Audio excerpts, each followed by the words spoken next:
даври аввали озмуни ҷумҳуриявии Тоҷикистон ватани азизи ман дар кушониён бо иштироки 30 нафар довталабон ҷамъбаст гардид.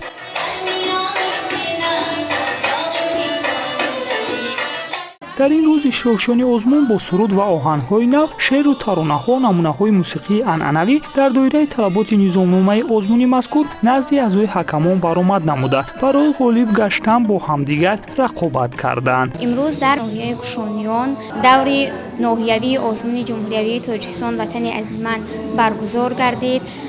ин пеш аз ҳама бо ибтикор ва дастгириҳои пешвои муаззами миллат муҳтарам Эмомалӣ Раҳмон аст барои мо ҷавонон ва имрӯз ин гуна озмунҳо имконият медиҳад ки ҳамон санъаткорон, ҳунармандон ҳунари волои худро ба кӯли мардуми кишварашон муаррифӣ кунанд ва истеъдодҳои нав ба нав рӯи саҳнаи тоҷик барояд.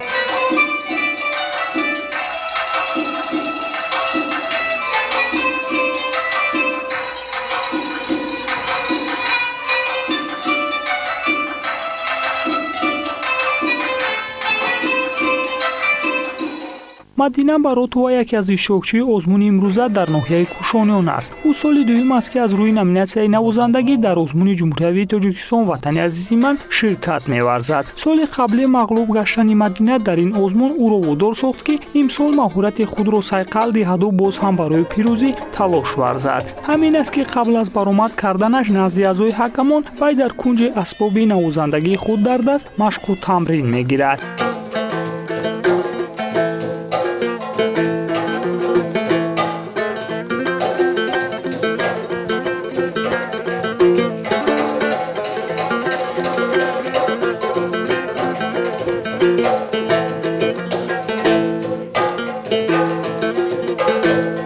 иштирокчии озмуни Тоҷикистон ватани азизи ман ҳастам дар номинатсияи навозандаи анъанавӣ. Ман имрӯз дар ин озмун ҳунару маҳорати худро санҷидам ва аз даври ноҳиявӣ ба даври вилоятӣ роҳхат пайдо кардам ва мехоҳам ки аз даври вилоятӣ низ ба ҷумҳуриявӣ роҳхат пайдо кунам.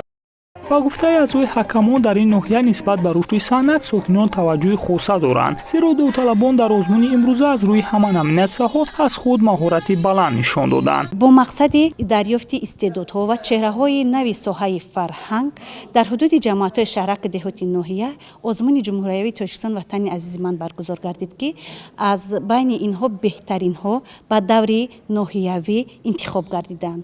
чӣ хеле ки шумо имрӯз шоҳид ҳастед, имрӯз даври ноҳиявӣ озмуни ҷумҳуриявии Тоҷикистон ватани азизи ман дар ноҳияи Кушониён баргузор гардид. дар асоси баҳогузории ҳайати ҳакамони вилояти Хатлон аз 30 нафар иштирокчӣ 17 нафар беҳтаринҳо ба даври вилоятӣ роҳхат гирифтанд ва умед дорем ки инҳо то ба даври ҷумҳуриявӣ роҳ меёбанд.